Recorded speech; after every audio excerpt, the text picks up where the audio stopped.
নিরামিষের দিন এরকম একটা পদ যদি পাতে পড়ে তাহলে কার না ভালো লাগে। আমি তো অনেক ভালোবাসি বিলাতি শাক খেতে। তো বাজার থেকে সুন্দর ডগা নিয়ে এসেছিলাম।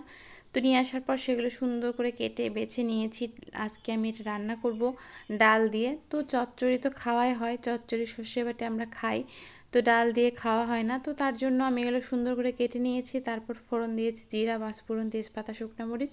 তারপর এগুলো দিয়ে সুন্দর করে ভেজেও নিয়েছি। আর তারপর শেষে ডাল ঢেলে দিলাম। আর ডাল যখন ফুটছিল তার মধ্যে আদা আর জিরা বাটা দিয়ে দিয়েছি। অনেক মশলা কিছুই লাগে না। গরমের মধ্যে এরকম সবজি দিয়ে ডাল রান্না করে খেলে শরীরের পক্ষে অনেক উপকার, মুখের রুচি বের হয়। আর আমার তো খুব ভালো লাগে। তো আমি সুন্দর করে ডালগুলো ফোটানোর পর একটু চিনি দিয়েছি শেষে। তারপর সেটা সুন্দর করে নামিয়ে নিলাম। আর এরকম সবজি দিয়ে ডাল খেতে কার কার ভালো লাগে অবশ্যই কমেন্ট করে জানাবেন। আমার তো অনেক পছন্দের খাবার, আমার বাড়িতে সবাই ভালোবাসে।